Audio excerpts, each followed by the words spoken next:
Hi, African Queen Mo family. How are you doing? You all right? You all right? Mukosawa, Mukosawa Sawa. Well, yes. Well, today is Wednesday. We finally made it. Thank you for hanging on there. Welcome to the show. Invite your friends. Let them know that we are live. And yeah, today we have an interesting topic. We're talking about the education system and how it's used for soft power, okay? Denying a lot of people access and making them hold ideologies that they should not, and that anyway, affect their future. So today I'm going to be online, of course, with Susan, who's waiting in the background. And while we are talking about geopolitics, let's first define it. What is the geopolitics of education? What does it actually mean? So I looked it up and it says the geopolitics of education refers to how global power dynamics, political interests, and international relations shape education systems, policies, and access to learning. Did you hear that? Access to learning as well. It involves the influence of nations, organizations, and ideologies. Ideologies is ways of thinking, guys, belief systems, and ideologies on how education is structured, funded, and delivered across different regions. It goes on to say that education is seen in four different ways. Okay. Key aspects of the geopolitics in education as a soft power tool.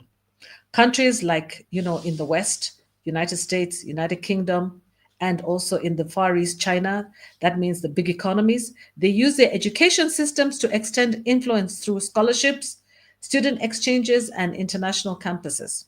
Okay, so when you see that there's United States University of Eastern Africa, for example, that's a country like the USA using their education system to extend influence to Kenya and all the other countries where these education systems are. The same thing with all of these international curriculums that we're using. All of that is about influence from the countries like the UK and the US extending influence in Kenya, all right, and also in African countries and in the global South.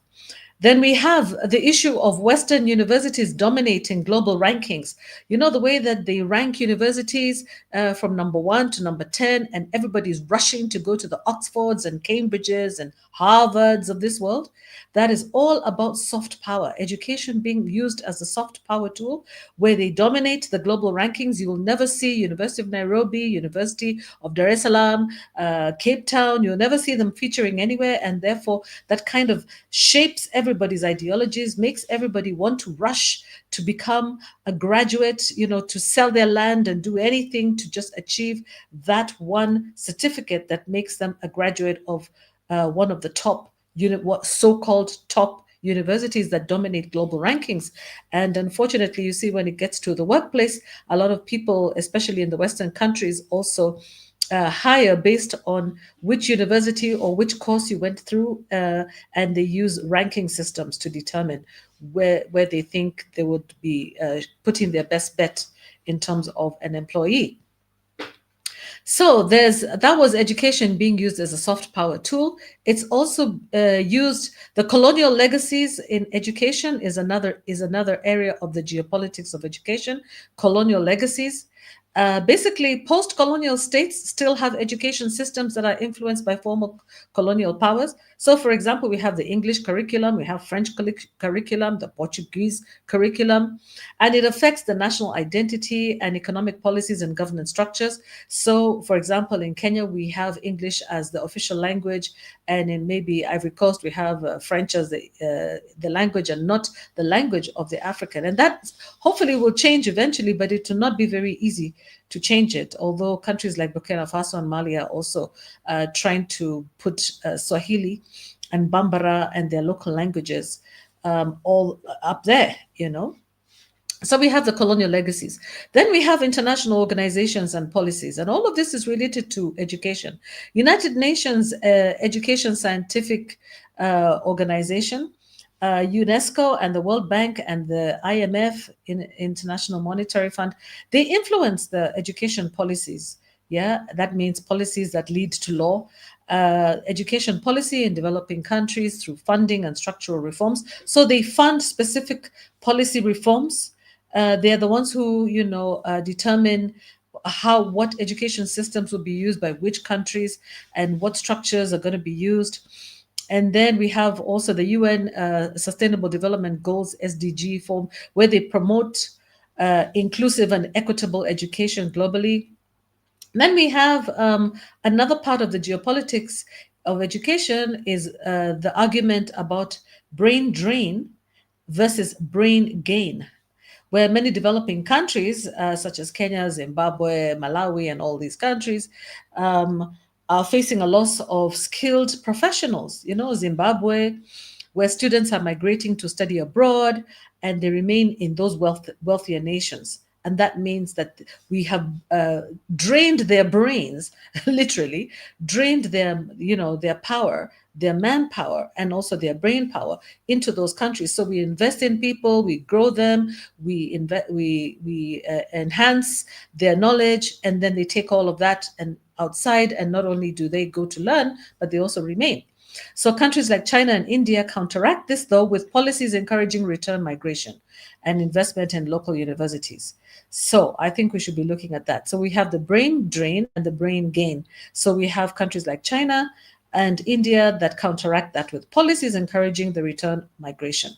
That used to be the case also with Kenya and many African countries, where many of us were meeting in developed countries and going to school and rushing back home to grow our countries, to grow our countries' economies. So you'll find Malawians, you'll find Zimbabweans, Kenyans, Ugandans, and all of us are just, can't wait to finish our education and rush back home. That doesn't seem to be the case these days. Yeah. Then we also have the geopolitics also includes privatization and commercialization of education, where we have private universities, online learning, international schools, and that creates some sort of inequalities across the quality of education. And then we have corporations, international corporations, private organizations such as Google, Microsoft, etc., which are playing a role in shaping the curricula and the learning methods, online methods, for example, or using, computers. And then the sixth one is we have education and political ideologies, countries that use education to instill nationalistic ideologies or control historical narratives. So, such as China, Russia, the US, the UK, by the way, authoritarian regimes that censor critical thinking, where civic education is limited, academic freedom is limited, because the political establishment wants to control education. They want to control what people learn, how they learn, and what they say and what they do with their education.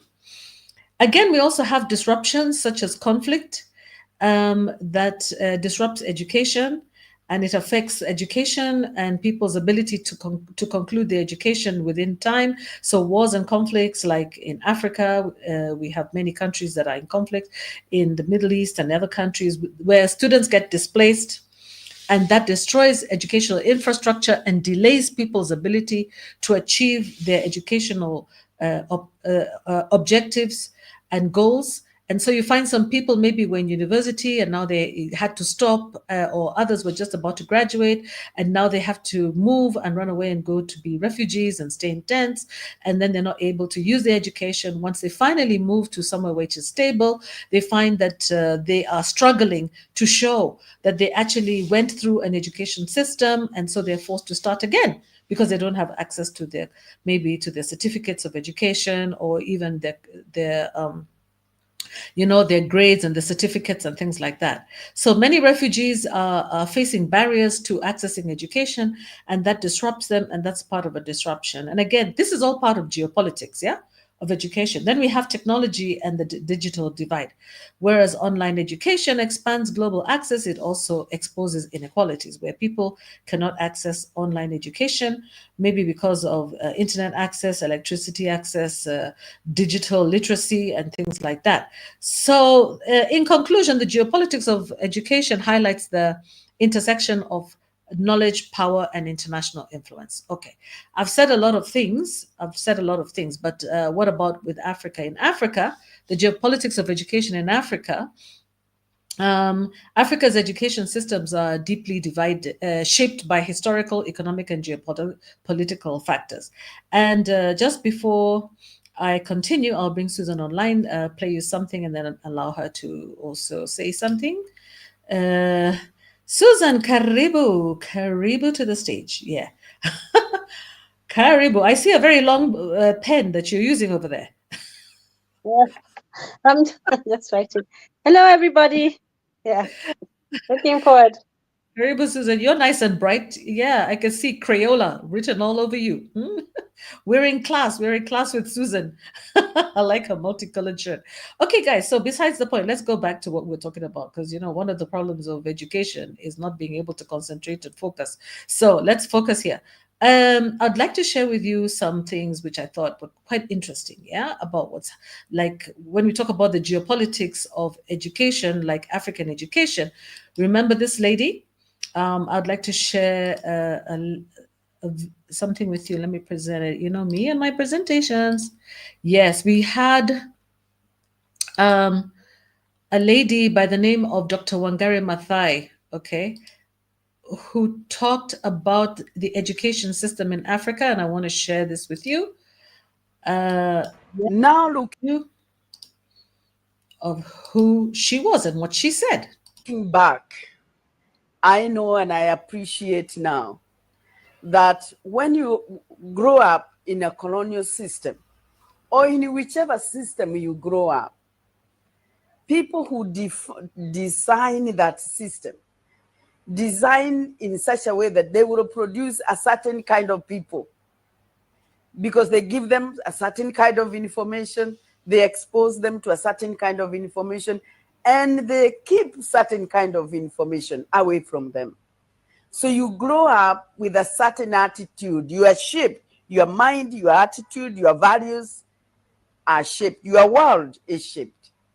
And you are deliberately discouraged to appreciate anything about you because you are not supposed to know or to imagine there was anything good in your pre-British experience. So your people in the pre-British era were primitive, they were backward, they didn't know anything, they did not even know anything about God. Now you know about God, you know about Jesus, you're saying the rosary. Remember, I was saying the rosary. All these things are packaged in such a way that you look at the British and you admire them greatly. Now looking back, Okay, so that is where we're coming from. That was the great Dr. Wangari Maathai, who is now late. And she was a tree hugger and an environmentalist, and she won a Nobel Prize for her work on environment and her work on saving trees. And, she always reminded us about where we're coming from, when it comes to education. And there's a similar video that I'd also like to share with you about. Yeah, the geopolitics of education. I'd like to share that with you. And also, yeah, I'd like to share this one with you too. Yeah, I hope I'm not going to be starting. What is our education? Sorry, let me make it full screen, guys. Let me start from the beginning. This is What Dr. is Arikana. our education doing to us? What have we done to undo the colonial education? I hear right here in Ghana, perfect example. There's not a single Kwame Nkrumah book that is required reading in the Ghanaian educational system. Whose problem is that? Most African countries, our educational system is still the colonial educational system. What do you expect from the leaders that we have today if their education remains colonized? I say the most dangerous person for Africa today is a colonized African. And we must challenge each and every one of us to have a serious conversation with the image in the mirror. Are you colonized? Wow. This lady, Dr. Arikana, she's tough. Are you colonized?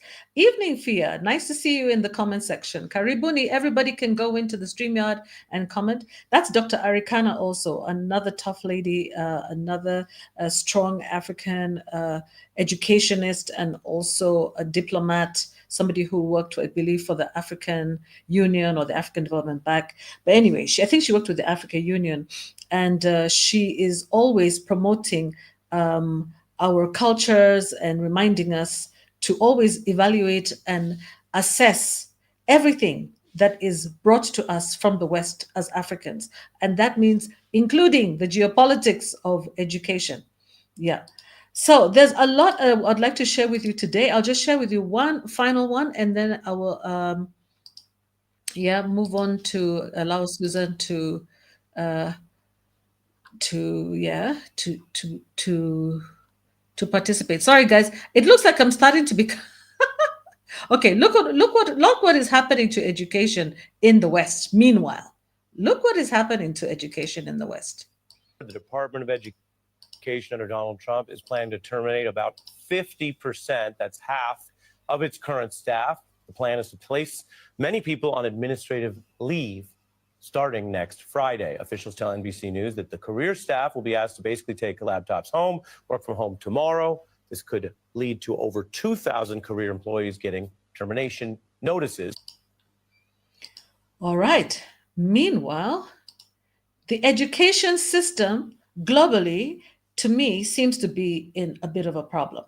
Yeah, it looks like we're having like 50% of the educational department in the US is going to be going home. Yeah. And the question is, what is happening in the education sector? So, Susan, yeah, I've been talking a lot. Why don't I allow you to respond, before we continue? Yeah, for sure. There's something happening, and it's very telling that we are shaped by our education. There's a book we read in Form 6, in the castle of my skin, by somebody called George Lamming. It was from the diaspora, I think the Caribbean countries. And one thing that, one of the themes in that book was the statement, the mind is the man. So what you put in people's minds, what has shaped them is what you see. So for instance, the education system, like you said, is used really to shape who we are. And then the standards of what we call civilized behavior, again, are shaped by, how we are brought up, how we are trained. And for instance, the countries that fall under the Commonwealth, we tend to still have a lot of British behaviors, our traditions, the drinking of the cup of tea with a spot of milk, those type of speaking English. English is an official language in many countries in Africa. That's the language that we speak. And I discovered something very interesting when I was in university. There were some postgraduate students who were studying, I think, postgraduate, PhD. And one of them was doing linguistics. And he told me something very interesting. He said, do you know what mother tongue means?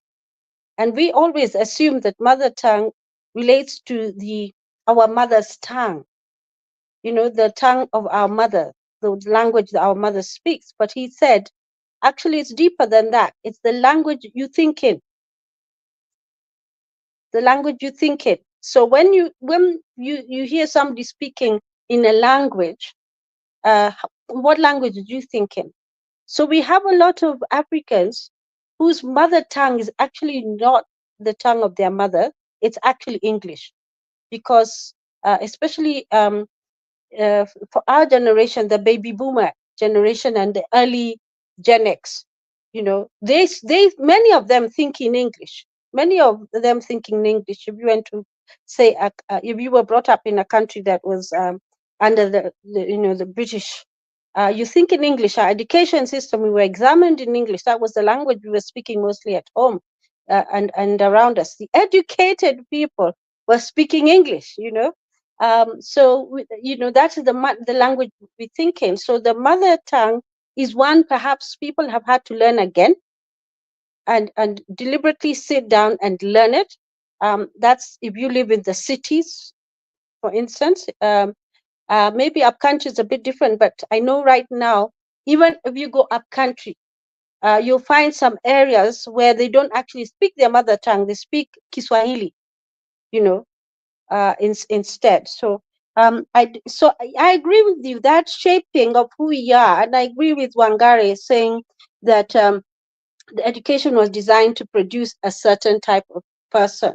We shaped our minds, our values, our attitudes, and it sort of pushed us to discard our cultural and traditional values. And we know that not that there is a lot in our culture and traditions which are of great value and which, shape the generation before us, perhaps the generation we'd call the silent generation. Those who, the colonialists came and found them also already maybe as adults or having been exposed to the traditions and culture at a deeper level. Yeah, so, and I'm just thinking in this context about the, yeah, this really, I agree also with that lady that the most dangerous person is a colonized person. And it's true, we are our own worst enemies because we're not able to think beyond the fact that actually what's happening in your mind, the way you behave, the way you respond to certain things is not acceptable. So education is, I agree, an extremely powerful tool. And one of the things that we're seeing is that actually enrollment for university and college is going down. And some of the reasons include the issue of the young people questioning its value. Do I need to go to university? And especially in line of, there are two issues that could be affecting that. One is the people who are eligible to go to university, perhaps in the West, are fewer and fewer and fewer. People from the other parts of the world who would go to university in the West, perhaps are also dropping in number because of maybe economics or stuff like that. So generally speaking, the population that is enrolling in university has gone down. One of the reasons is that the education itself doesn't seem to translate to jobs. It doesn't translate to work. And I know, for instance, in the US, the Biden, no, the Obama, it's Obama who came before Biden, yeah. Obama, he was very particular about ensuring that some of the because we're getting, some of the universities get federal funding, that the universities must make sure that it translates to jobs, that the education that they're getting is translating to jobs. Biden as well had something like that in it. Right now, we know with Trump, he has also cut down a lot of those education streams or areas which he feels are counterculture to the American culture. The ideas and the ideology that they support, for instance, all the programs that have anything to do with diversity, equity, and inclusion, he's just cut that. We've seen again more recently, he's also withheld federal funding for universities that are supporting that are anti-Semitic.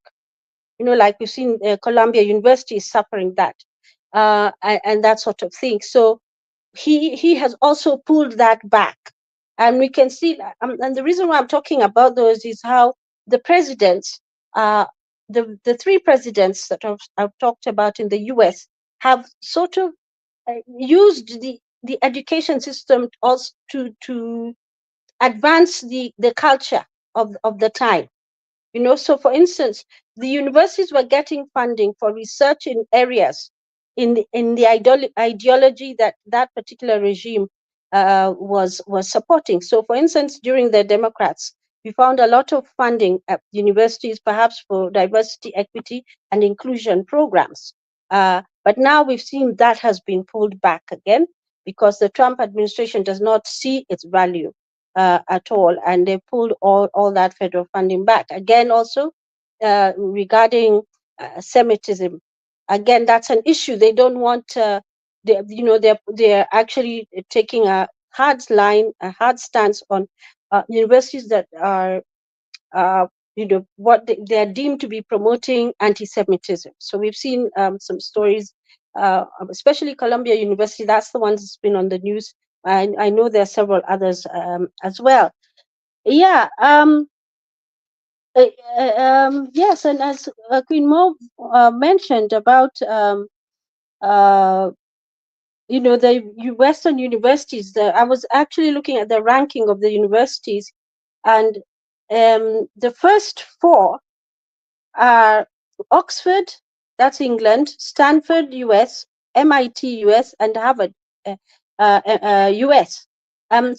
There's great demand for people to go to these particular schools. And in fact, if you remember one of the cases, one of the pushback cases on the diversity, equity, and inclusion policy that was being advanced by the Democrats in the US was that that quota system was affecting eligibility of people. So there were of different ethnic groups. So for instance, they were going against so the Asian who had scored good enough marks to go to that to Harvard were excluded because of the quota system, and so they suffered as a result of that. And that case actually went all the way to the Supreme Court, and the Supreme Court said, well, that's not right. That's not the way it should be done. Yeah, colonial legacies for sure. We've seen the languages in Africa, for instance, which is more, you can see that we were colonized. Many countries were colonized. English is spoken Francophone, and we also have the Portuguese-speaking countries. And then, of course, the international organs and policies, as Queen Mo talked about, the SDGs, which really push certain reforms. It helps, it ensures that we are thinking in certain ways. IMF also, they're funding the policies that we have to develop policies on this, we have to develop policies on that.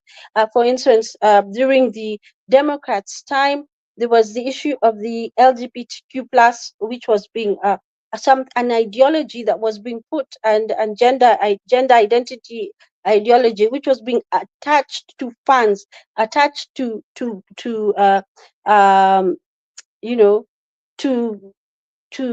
funding for NGOs and even government Yeah, and funding all for that. education, basically. Yeah. Yeah, and so you had to have a component of that. If they were going to release money to you, you had to have components, either to track it or to actually have an awareness campaign or something like that included.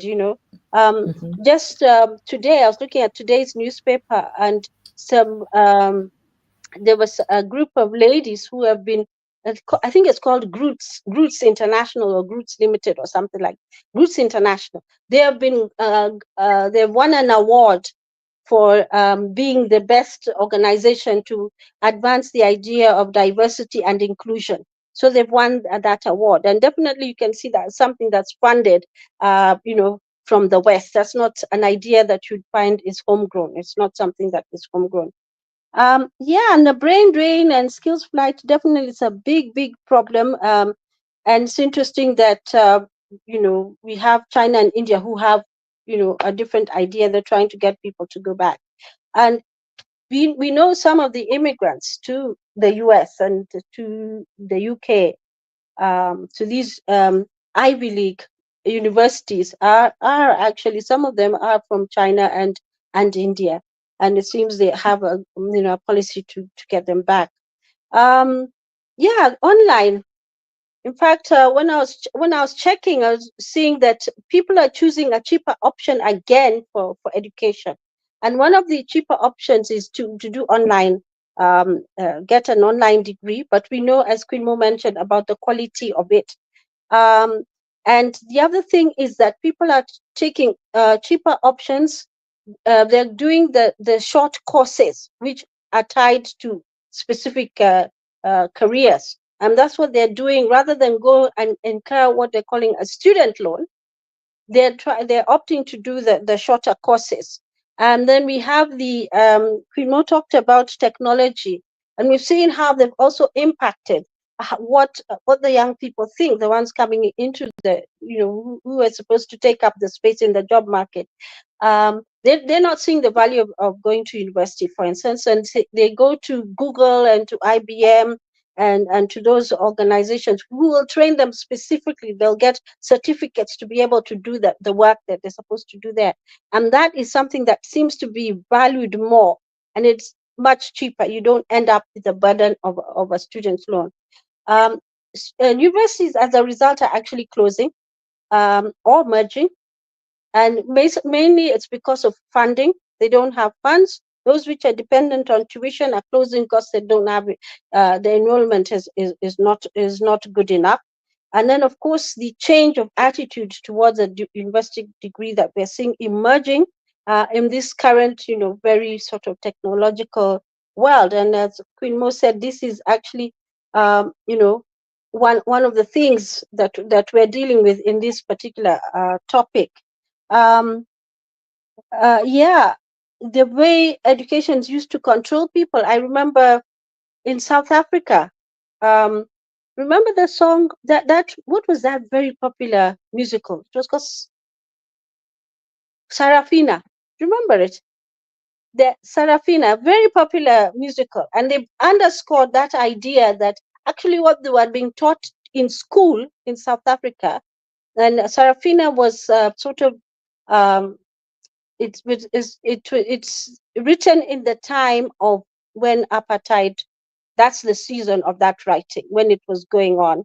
But I can't remember whether apartheid had been rule had been lifted at that time. But that's the text. That's the social background in which that particular musical play was written, and the books they were reading, were so they were, the the educators, the South Africans, the white South Africans were controlling the information that the black South Africans had. So the books that were written were tailored in a certain way. More recently, we've heard even about China. They want to rewrite the Bible, and they're removing sections of it that they don't agree with. And other books, of course, we have other countries also which are doing the same thing. They tailor what people know about a subject. We have, maybe this is a bit controversial, we have not maybe, I know I'm going to say something controversial. We have in Gaza, the education system also, what they're learning in school is in Gaza has one story, and what the Jews, no, not the Jews, the Israelis are learning in their schools is different, about the same topic, about the same topic. So you can imagine that disconnect. Yeah. So yeah, those are just some of the things that that I came up with in response to. Oh, you found the Sarafina.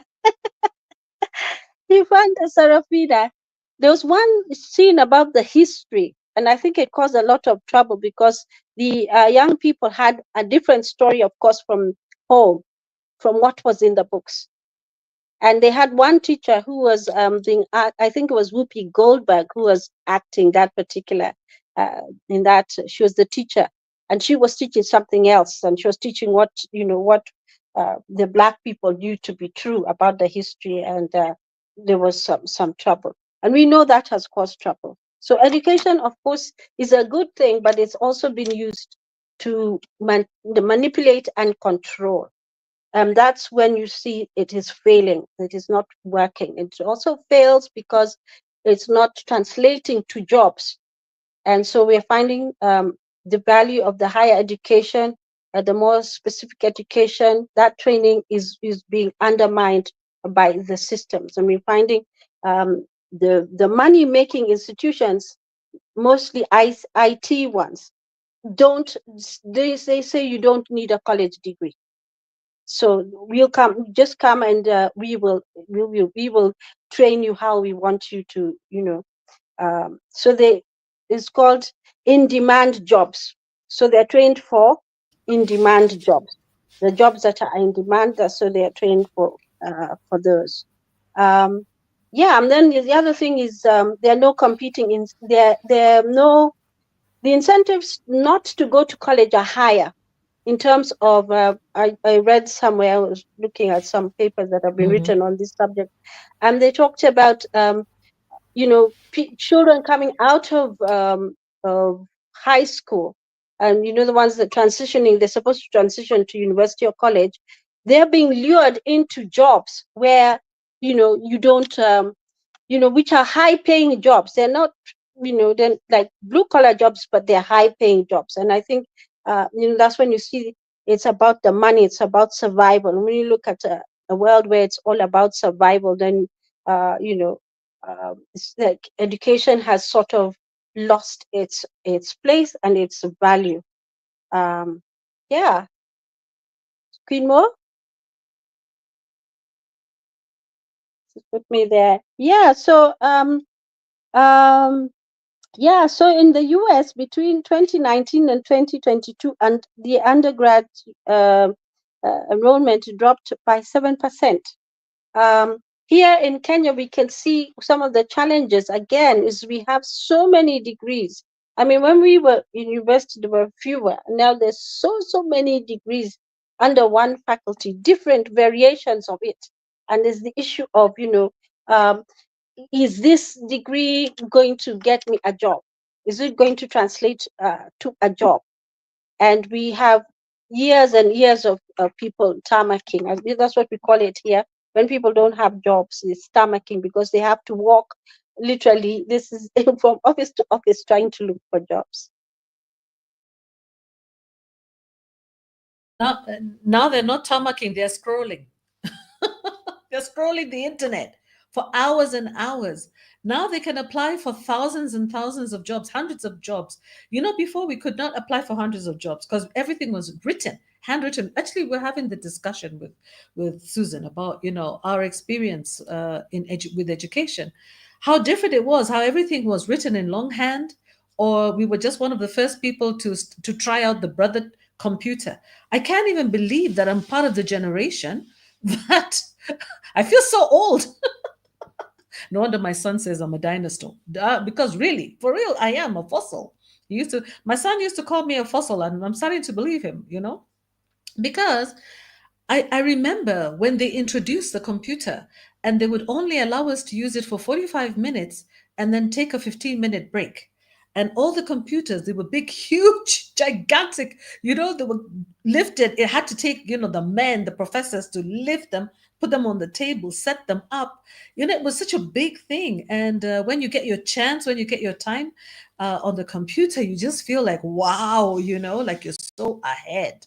And this huge, gigantic thing, the machine in front of you. But I remember, we were taught how to use computers properly, how important it was to have a screen that was going to protect your eyes. We talk about a screen protector now, we don't even care really. And some of these screen protectors are actually built in.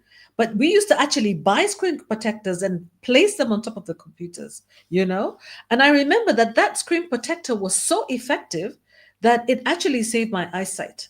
I never had to wear glasses until I got to that age where suddenly you get long vision, from I don't know where, But basically, I never had to, because really those screen protectors were much more powerful compared to now. And I think also another thing, we didn't have the blue light because we didn't have mobile phones that we're looking at, constantly. So really, really, we are that generation that was part of the change, And so we can compare education before computers and education after computers and after cell phones, and we can see what it's doing. It's actually, let me play you something from a teacher, an instructor in a school, and she'll say it exactly the way it is. What's happening. She's telling parents that they need to understand this very important thing that's happening in the school system. Okay, so why don't we listen to this? You guys don't know what's going on in education right now. That's fine. Like, how could you know unless you were working in it? But I think that I think you need to know. So here's exactly what it's like right now working in public education. First of all, the kids have no ability to be bored whatsoever. They live on their phones and they're just fed a constant stream of dopamine from the minute their eyes wake up in the morning until they go to sleep at night. Because they're in a constant state of dopamine withdrawal at school, they behave like addicts. They're super emotional, like the smallest thing sets them off. And when you are standing in front of them trying to teach, they're vacant. They have no ability to tune in if your communication isn't packaged in short little clips or if it doesn't have like bright flashing lights. That's actually the way harder part for me than just the outright behaviors, is just being up at the front, talking to a group of kids who have their eyes open, they're looking at me, but they're not there.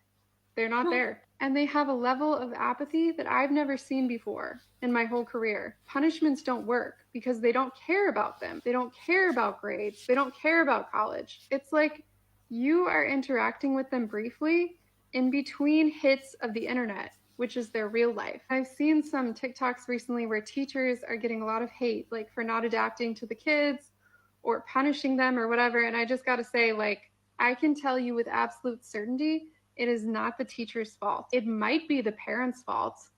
It might be our capitalistic society's fault, but it is not the teacher's fault.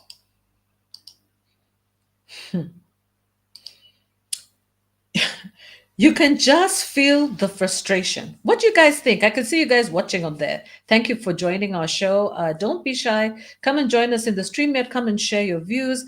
What do you feel about this education system thing? You know, I could just feel the frustration in that teacher's voice about having to package information into little tiny relatable clips.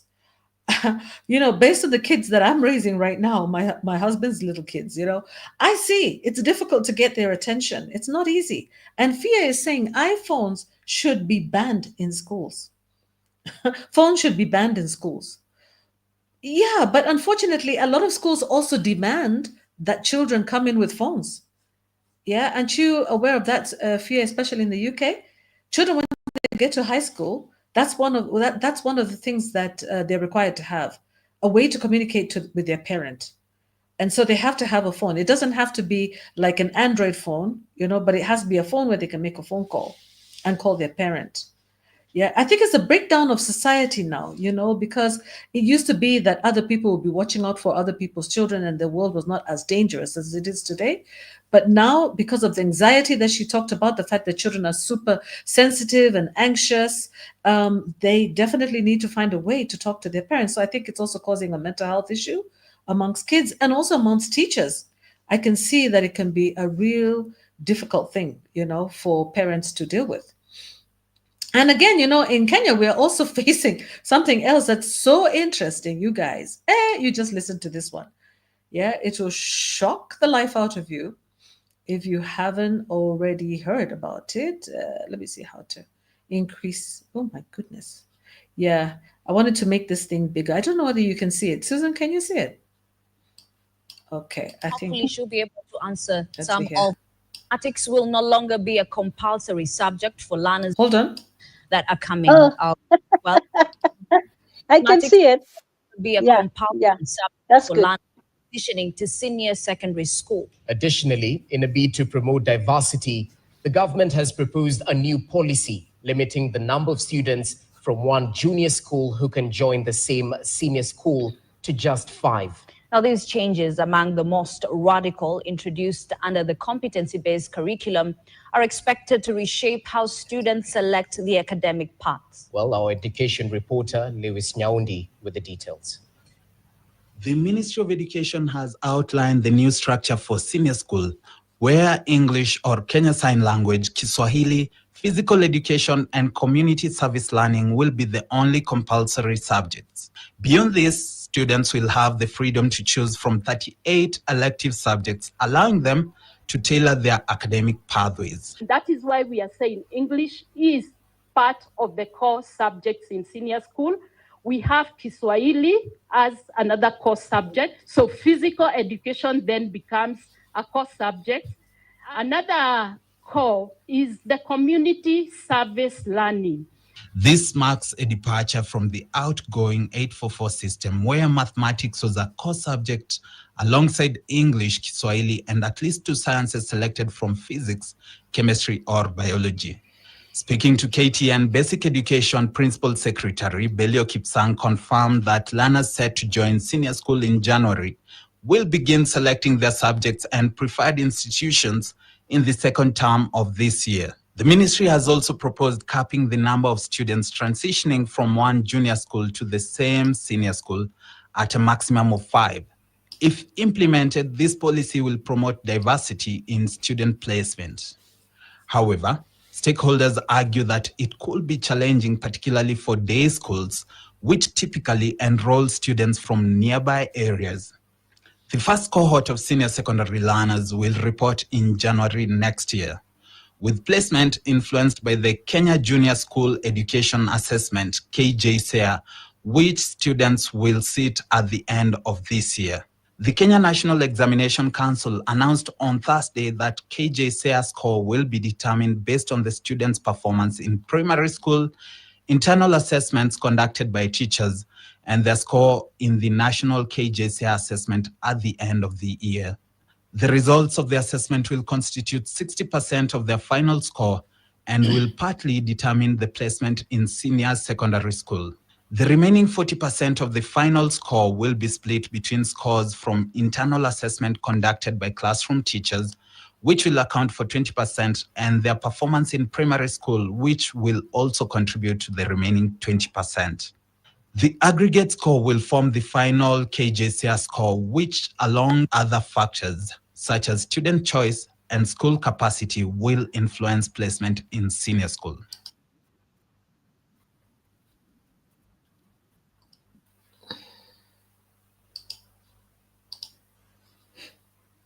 They are both silent. I don't have anything to say, Susan. I think you better talk because me, right now, things are thick. What is he saying? Oh, banned in the classrooms. Yeah. Okay. Phone should be banned in the classrooms. Yes, definitely. Yeah. Oh, Susan, what do you think about this? What's happening? What is? They can't. Maths is a core subject. When you think about it, we use it all the time in different things, whether consciously or unconsciously, but we use what the mathematical skills, even in cooking, even in, drawing, in our hobbies. Yeah, that sort of thing. Even when you're using the Definitely lawnmower. building. Yeah. The builders. Painting. You have to get the ratios right. You have to understand how to, you want to get the color, you have to know how much of this you're going to reduce this by, and the math. I mean, it's just so incredible. Law of probability. And what happens to our policy, our education policy, when they're trying to, in fact, this is so contradictory, because I saw another article saying they're trying to encourage girls to do STEM subjects. And so most countries are going towards STEM, actually. Yeah. And now look at us. Where are we going? We're going to community development. And you can't survive. Even something like dividing, chama money. You need maths. The merry-go-rounds. For those who are not from even Kenya, counting chama it, means, even counting it and knowing balances. Profit and loss. I'm so disturbed, because by that particular idea that you're allowing people to, and some of the reasons they want to remove maths are so ridiculous. One of them is that people don't perform well in mathematics. So it's about the score. It's about the score. They don't care. This is again where we talk about, is your education going to translate to a job? You're not providing, or this even person translate with to knowledge, skills. just knowledge, understanding. But how are you going to run your business? Yeah. How are you going to be an employer if you can't figure out how to, to use ratio? Then you have different levels of, you have this pool of money, and this one has worked 3 days, this one has worked 2 days, this one has worked this many days, and you have to try and split it. You have to use some maths to figure out even basic things, you know? Logistics, logistics as Yeah, well. Knowing yeah, how far people have traveled with this much gasoline. I guess that's the whole idea, to dumb people down. You know, they want to dumb down the community, the society, yeah, so that they can control them. There's nothing else. it Kenyans is are just never, so smart. The young people are so smart. The current ones right now, they're very yeah, sharp, very, very sharp. And they know a yeah, lot. And they know STEM, they know communication, they know everything. And I think that looks like it's starting to become a problem. Sometimes you'll find that in some instances, governments don't like to have a very knowledgeable population or a very highly educated population. It becomes a risk. Yeah, it becomes a threat. Again, also, many of those people in parliament have had to forge their documents. Many people in the government have forged their documents, their educational documents. Yeah, they're actually not qualified. In fact, when they were asked, one of them was even being asked, what, I think it was Miguna, who was asking Wanjiro, Bishop Wanjiro, what is the title of your thesis? What is the title? Did you do a dissertation, Dr. Wanjiro? What was the title of your dissertation? And she couldn't name it. She could not. So there are a lot of people right now in the government who are totally incompetent, and they feel it and they feel inferior. And in order for them to they look at the future and they think to themselves, if it wasn't a requirement or a prerequisite for us to have all these qualifications, I wouldn't be feeling inferior even if I have so much money. There's some people who have a lot of money, but they still feel inferior because of their educational qualifications or achievements. When they compare themselves with somebody who's very poor but very educated and able to express themselves, and talk, talk academically, or even knowledgeably, they feel inferior and they feel intimidated. Yeah. And so it doesn't matter that they're driving the most expensive car, living in the most expensive neighborhood, taking their children to the most expensive school. They still remember that they're not educated. They're not as educated as their neighbor, who is literally standing at the bus stop waiting for the bus or the matatu to go to work. This is the thing. This is about ego. This is about ego. It's got nothing to do with trying to enhance the educational experience for Kenyans or for Kenyan children. And it's very unfortunate. Like what they're saying here is that only 5 children out of a class, or 5 children in a class will be allowed to proceed from junior high to senior high. Why? Can you imagine the mental agony for those children? Many children are going to lose their friends. They've created friendships, relationships with their teachers, with their schools. Can you imagine the mental impact, the impact on mental health for children, as well as teachers who have also, been monitoring these children from the time that they were very young, brought them up to this stage, and now getting to lose them. I remember, because actually my mom used to be a teacher and she used to run a school. It was the same situation that when the children were progressing, let's say from nursery school to standard 1, or from standard 7 to form 1, it was actually a very sad period for many. It was a very, very sad period because they were actually saying goodbye to one another.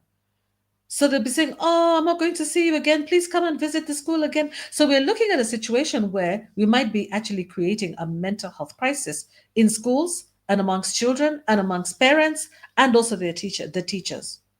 So I think these people did not evaluate this very well before they came up with this idea. Again, there is a very genuine concern about the idea of having to place children who are living close to school far away from the school just because of a new policy that doesn't allow them to progress to the next school. Again, when you think about school infrastructure, a lot of school infrastructure is built based on continuation from when children are like in the lower levels to the higher levels. So you'll find a school has built a nursery, then they've built a high school, and they've built a senior high school in the same compound or within the same area. And why? To make it easy and accessible, because transportation is expensive, it wastes time, and it makes children wake up early and go to bed and go home late. So I think, this has not been well thought through. And I think that they should encourage public participation, because definitely I understand that, yes, we don't want Confucius mathematics, or we don't necessarily need the very in-depth math, but, in schools, but definitely basic maths, algebra, you know, geometry, all that is very, very important. And what they should actually be thinking about is, why is it that so many children are failing mathematics? First of all, today I was watching a program where they were saying that if you have a parent who hated maths, or if you had a teacher, or teachers, or a high school headmaster who did not like maths, or if you have even the teacher, the maths teacher themselves don't enjoy their subject, it's very difficult for them to motivate their students to enjoy the subject. Again, a lot of mathematics teachers are also not good people. They're not happy people. They're too scientific. They're not necessarily people, they don't have good communication skills, and they're not people. They're not happy to be in front of a class teaching students. They're just there for the job. So again, I think it's an issue of not just teaching method, but attitude of the teacher.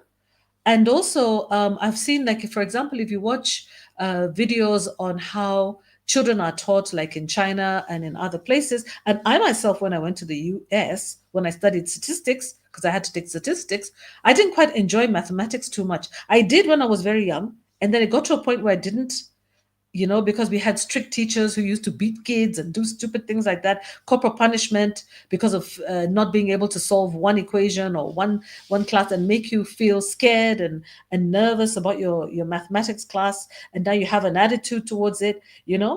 But when I went back to the US, the teaching methods of the US were so fantastic that I absolutely loved maths and statistics. And I remember when my father actually came to see me, he visited me in one of my classes, and he couldn't believe that was me doing mathematics.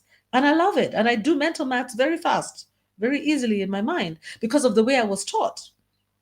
Yeah, so I think that we need to review how maths is taught and the attitude towards maths. It's not about the subject itself. The subject itself is okay. The problem is how it is taught, and the people who are teaching it, who is teaching it, and whether they're able to communicate. Because a lot of the maths teachers have problems with communication. And it could also be a left versus right brain thing, because a lot of left brain people are mathematicians and right brain people are more communicators. I think the problem is how to communicate, how to teach mathematics so that you don't intimidate the learner, and that you bring the learner on board, and also use practical examples. Try to make the subject more relatable to the child, so that it's not just a matter of abstract figures on a board, and you have all these dots, squares, and lines. Many children don't understand that. That's very abstract. But if you were to put that same concept into a real life situation and help a child to solve a problem, then you tell them, oh, by the way, you just solved this mathematical problem, and this is how you solved it. Then working backwards, working with the child. A lot of children are visual learners, and a lot of teachers are very lazy. They're not going to actually try to make the subject relatable. They just go with the book example, and they don't even try to create one of their own. They're not creative. A lot of teachers are not creative, and they're not taught how to teach. Teaching is an art and a science, and it should be, respected. Teachers should be respected, and teachers should also respect the profession and make sure that they learn every possible way to try to retain the learner's attention and interest in their subject. And also realize that every individual child is individual, that they have a different way of learning, and also children have different times when they start to recognize levels of maturity in the mind, maturity in the brain. Some children mature quickly and understand things fast, and other children mature later, but in the end they all arrive. They all do arrive. And so Fia is saying here, positions with fake certificates, how do they manage to communicate with international people and institutions? locally they can get away with it. That is true. What happens here? They can't even get away with it very much locally. What happens is that many of the members of parliament and senators and people like that was supposed to be in the Senate or in the parliament. They don't even appear for the sittings. They're not there. When things are being debated, when policies are being debated, when bills are passed coming through, they don't appear. They just never just show up because they don't want to be asked questions and they don't want to appear like they don't know. Yeah, so they just don't appear. They don't show up. They're intimidated. They're there because they were appointed by the lead, by maybe the president. They were appointed. They're their friends. And so they're there. But they are not qualified. And they're totally incompetent and unable, to manage. So that's the situation. Yeah. All right. So I just want to jump in. Sorry, let me just. I was trying to find some information I'd come across on the maths issue. So the reasons why they want to remove maths is one, the poor performance in the subject. Second, a shift in the content of the curriculum. Third, need to stem wastage in the education system, as well as pre-career specialization. So they argue that we've been wasting a lot of children as maths may not be relevant to them. So they look at what the children are doing better in, and that's what they want to focus in. And that's why they want to say maths should be an optional subject at the pre-career stage.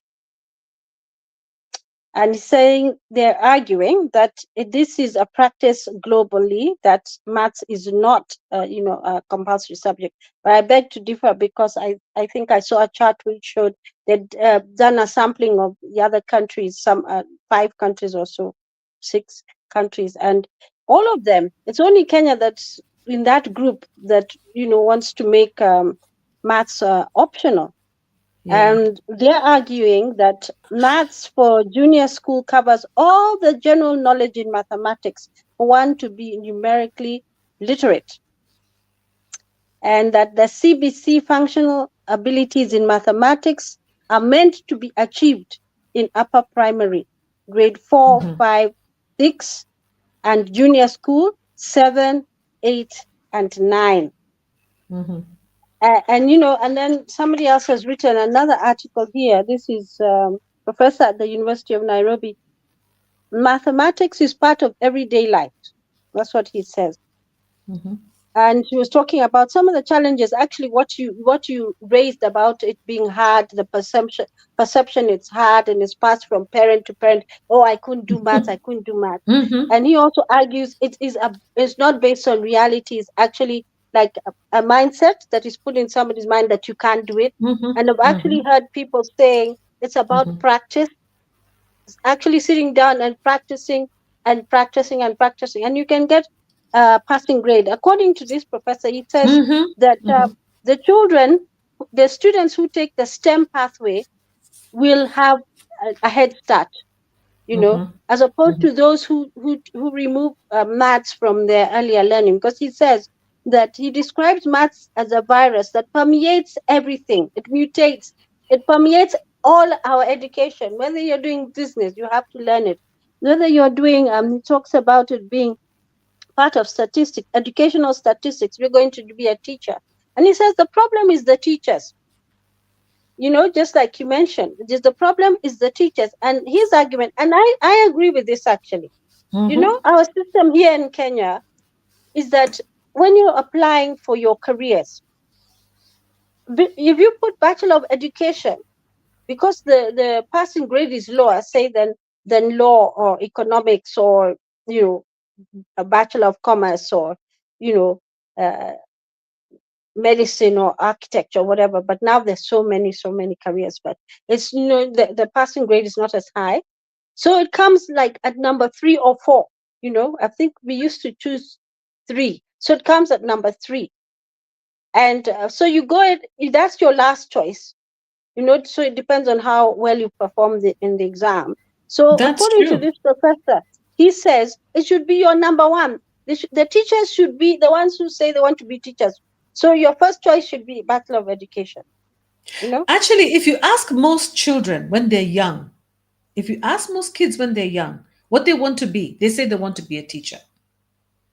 Most kids. Yeah, I remember my sister's daughter. She, for the longest time, she wanted to be a teacher. And you know what? She was the top in her class. In fact, not in the class, she was like the top almost in the district, in all classes, in all the subjects. She was just like a little genius. And she wanted to be a teacher. And the teachers themselves told her, no, don't be a teacher. Go and be an engineer, go and be this, go and be that. Yeah, she's engineering now. But her first love was to be a teacher. And she comes from a family of teachers where actually my grandfathers, my mother, all these people, they're all teachers. We come from a teaching family. It's like the way you have in a particular family, you have a group of doctors or lawyers. You know, everybody's a lawyer, everybody's a doctor, everybody's a teacher, nurses, whatever, you know, masons, builders. It just runs in families, the interest. But people will be Yeah. discouraged just based on Mm-hmm. perception and based on Yeah. the idea that teachers don't earn a lot of money, and which is wrong, because if there's one job that you will never ever lack, actually, in Yeah. this life, to be a teacher. There's You always can't people get to lost. teach. You You cannot also get can't lost. get lost. To be a teacher, Yeah. to be a nurse. That's one of the Yeah. most, Yeah. that's one of the most employable. And not just even Yeah. employable, you can create your own school, you can actually come up with your Mm-hmm. own, you can come Yeah. and you can make money from teaching. You Mm. can write books. Now you can write books, you can, produce teaching materials and things like that, learner materials. So I tell you, education is one of the best fields. And actually my field is education.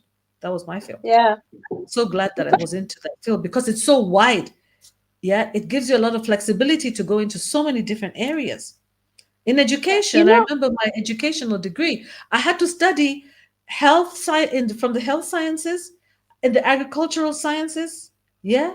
What other topics did I have to do? Hardly anything on education itself. Yeah. It was mostly to do with the science and food technology and things like that, nutrition. It's so wide because education is very, very wide. Psychology is also part of education. Yeah. Mathematics, statistics, it's all part of education. So it's one of the most broad areas and a very, very, very good degree. A fantastic degree, actually. Most people who are educators are happy people because they have actually, most of them are happy people and they talk a lot, just like myself, because their minds are wider. Their minds, you've been exposed to so much. Yeah. Yeah. In Mm-hmm. fact, my mom, Mm-hmm. in the 1980s, she'd gone to, they traveled to London. They were in London for something. Mm-hmm. And as Mm-hmm. she was walking down one of the streets and they were doing some shopping, she heard somebody calling her. And when she turned around, he says, "You were my teacher." You see? And even up to now, when we go to different functions, you see people come up to her with a lot of respect and say, "You taught me when I was in high school. You taught me here. You taught me there." And that respect is still there, and Mm-hmm. it's amazing. It's a Yeah. very, very noble. I think they should be the highest paid people, the Yes, they teachers. should. Yeah. And Exhausting work. just to Mm-hmm. add on here, he says, at national level, the growth of Japan, China, South Korea, Europe, and the USA before them was partly driven by the application of maths in science and engineering. And he was saying that all aspects, in fact, even lawyers have their day with maths and they study for their diploma. Lawyers have to do accounting. It's one of the things that I have to pass. It gives them a lot of problems, but yeah, so it's one of the things that you have to do. So maths, it's a pity for you to separate yourself from it so early on. And what if you change? And when you're young, do you really know for sure They're too young what you to know want what to they be? need. No, they Yeah, haven't been at work. They don't know. Yeah. Yeah. That's It's a one thing to that's say that maybe it's not an examinable subject. One, it's yeah. not a subject that will determine your future to decide whether or not you're going to go to university. But maybe they can decide not to make it examinable, but they can make it compulsory. You have to go through it, sit in the class and do the sums. But then maybe when it comes to being examined on the subject, that's something different. Yeah. Because again, also, examinations have also lost a lot of children. There, I do agree with them that there's a lot of children who have been lost, whose lives have been cut short, whose potential careers have been cut short just because they didn't perform well in a specific test, which is unfair, you know? Because, like, for example, a friend of mine who went to India because, yeah, who traveled to India with her parent who was receiving medical care, discovered that at the Apollo hospitals in India, there is a whole unit which is run mainly by which is run mainly by young people, very young people, straight out of high school. We're talking about 18, 19, 20. These are the people who do all the blood work. Many of them are women. Most of them are girls, young ladies, yeah? Just straight out of high school. They're just trained specifically to look at blood, to understand blood. And the whole unit is all about them standing in front of these machines, looking at patients' blood to see, to check for different diseases or, conditions and things like that. And they are experts. These are not university graduates. They're not university graduates. These are young people straight from high school, trained to read blood work. And that's all they do, standing in front of those platelets and, looking at blood. So, I mean, I think that we should be very careful. We should be very careful about what it is that what it is that we're doing with our education system, because we would be cutting the lives short, cutting short the careers of and the potential for not just the students, but for the country itself. This is almost like a ticket out of industrialization for Kenya. If we decide that we are going to not focus on STEM subjects, such as maths, I'm not saying that STEM is the only career path, because of course, the arts are also very important. There should be a balance. My view, there should be a balance, because the arts are also important for critical thinking, teaching critical thinking, teaching teaching people how to draw, how to express themselves, communicate. It's all very important. Yeah, it's all part of life. It's civic education, understanding. Politics is actually art, most of it. It's artistic. How to communicate, how to explain things, to persuade people. Very important. That is not STEM. That is communication. That's on the other side in the arts, in linguistics. That's also very important. But on the other hand, we have STEM, and that one is where industry, that is actually signing away our right to become industrialized as nations. And that is very worrisome for us going forward, really. Yeah. So I think we're going to wrap up the show. And although there's a lot to discuss, I think we have seen that there's a problem of brain drain. We have seen the role of international organizations, the political control. Now, one of the things we didn't talk about is the fact that Africa has a rapidly growing youth population, and education is a key driver for economic transformation. Yeah. Technology and innovation hubs. Kenya, Nigeria, South Africa, we have been investing in digital education. Okay, with partnerships from Google, Microsoft, and other startups. Okay, vocational training, countries like Ethiopia, Ghana, they have expanded technical and vocational training, TVET, to equip young people with practical skills. Yes, practical skills are important. Yeah, I am both myself a beneficiary of TVET as well as the regular education system, and I find that they're both useful if one can get both. And there's political control and censorship. Some African governments use education to promote political ideologies and to limit academic freedom or suppress dissent. This is a way to limit academic freedom by stating that maths is actually not compulsory anymore. Why is English a compulsory subject? Ask yourself that question. And then by associate, why, Kiswahili is also a difficult subject for many people, and yet it's now compulsory. Why is it compulsory? Yeah. So I think, they're not convinced us enough. Yeah.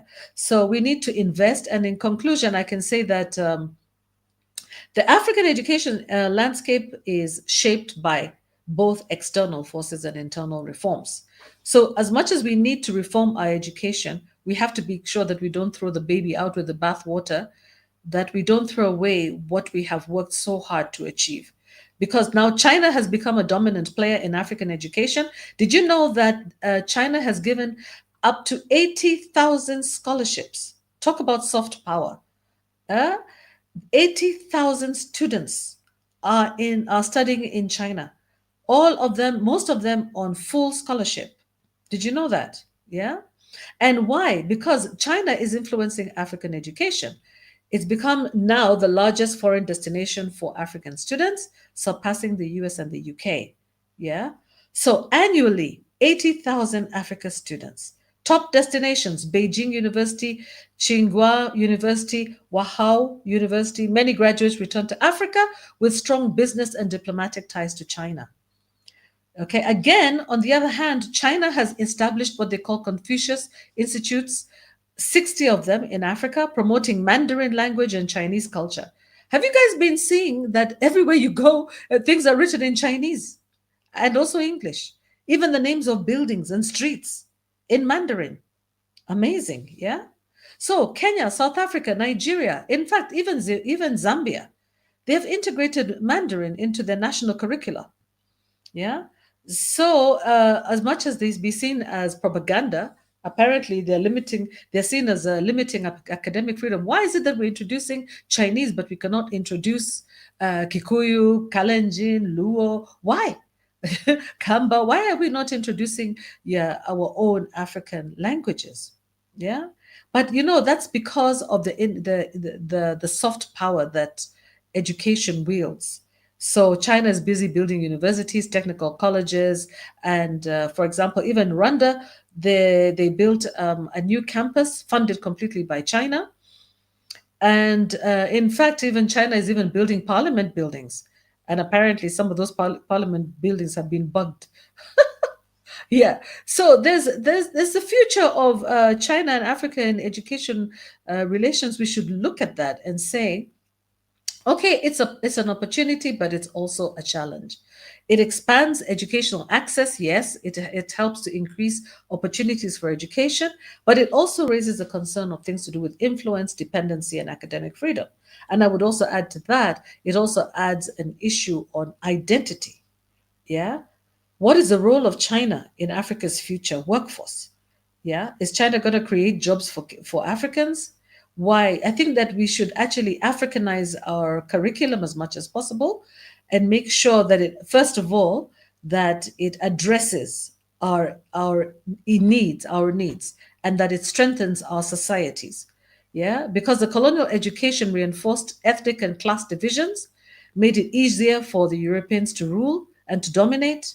And so now we should actually try to be reversing that. Missionary schools, they were also dividing communities along religious lines, Christian versus Muslim versus indigenous beliefs. And I can tell you, even right as long as close as my own family, we have family members, some of my grandmothers and great grandmothers, they had, they were divided in the family between those people who were Christian and those who were not Christian. Those who were not Christian were not talking to those who were Christian were not allowed to talk to their non-Christian family members. Can you imagine? Yeah. So they were isolated, and many of them had to go away, and they were living poor lives and having a difficult life. Yeah. While those people who had decided to convert to Christianity had a lot of benefits. Yeah.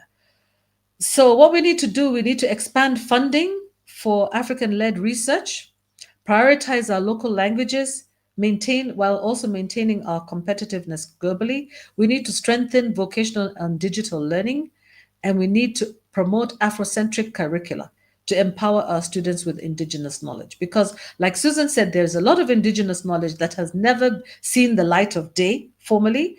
We get taught it at home in our homes, but it never sees the light of day because unfortunately it's dominated by countries and by regions that want to exert influence and power and domination and control over the citizens of the Southern Hemisphere. Okay, Susan. I'm pretty much done, guys. Any questions, any comments, please come in. Yeah, Fia, thank you so much for being there. We're now winding up the show with Susan's last comments. Yeah, indeed. The question, what is our education doing to us? Something that needs a lot of thought. And the ideas that Queen Mo has shared there are, Dr. Arikana, what is our education doing to us? yeah, it's a very important and one that, needs us to really reflect on and just take a moment just to think about that.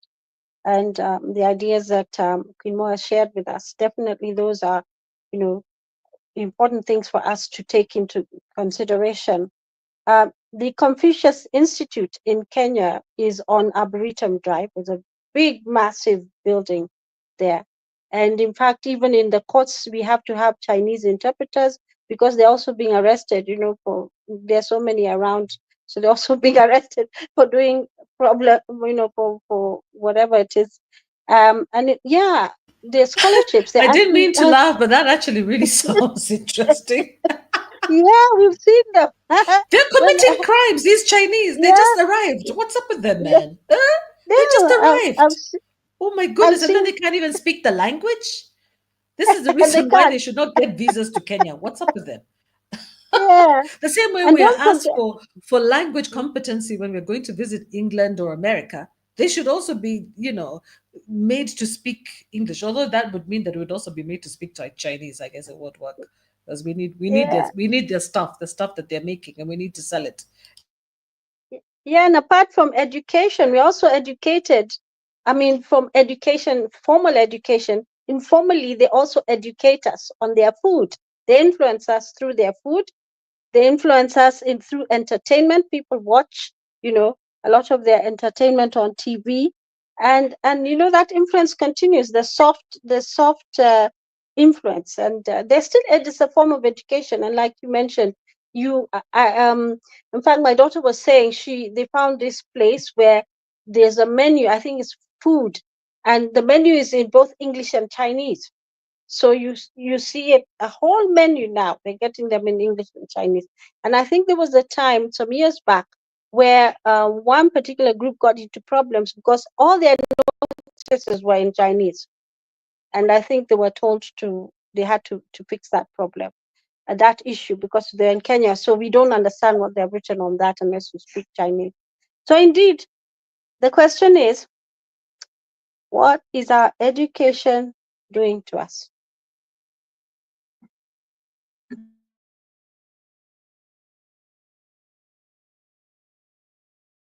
You're muted.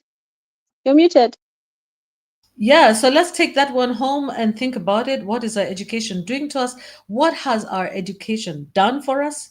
What is our education potentially going to do for us? And if it's not doing anything for us, then we need to think twice. And also remember, guys, that there are lots and lots of opportunities right here on the continent. Because education is not just book learning, it's also learning from culture, from each other, and also, just getting knowledge and interacting with other people from other parts of Africa. That's something that we should really do, and stop being so colonized mentally to think that we can only attend these top so-called top universities, top 10 foreign universities, or send our children to these foreign universities. Those days are over. Now it's time for us to visit University of Dar es Salaam. Uganda has so many fantastic universities. Nigeria has very good universities, and the university is as good as the people who teach there. Yeah, and I have interacted with lots and lots of professors and lecturers from many of these universities in Africa. And if you are a parent, or if you're a parent with a young child, you should be starting to research the facilities that are in Africa, because beyond university education is also relationships. The relationships that we form with each other in university, because that is the time when young people now of childbearing age, they should be thinking about partnering if they are interested in partnering, creating families. And it's almost impossible when they go to Western countries to meet people of their own type. They're very few. And also, these are things that we experienced ourselves and we don't want our children to have to be exposed to. yeah, in future, or grandchildren to be exposed to.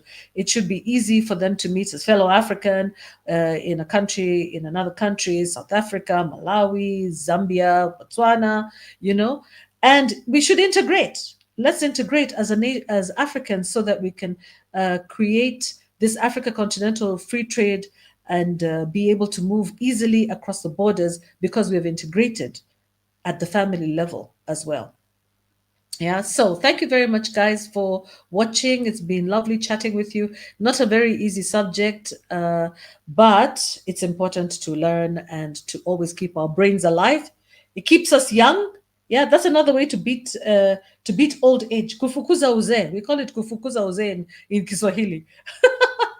Yeah, it's a way to beat old age, to keep on always racking our brain, making sure that our brain is always active and thinking and learning new things. Okay, so thank you very much, and we'll see you on Friday with our relationship show. We're going to be talking relationships on Friday and mental health on Sunday. So thank you very much for your time. Thank you, Fia, very, very much for your participation. Lovely chatting with you there. And if you guys are going to watch later, please remember to thumbs up the video. And thank you very much for being with us. See you on Friday. Thank you very much, Susan. And goodbye, everybody.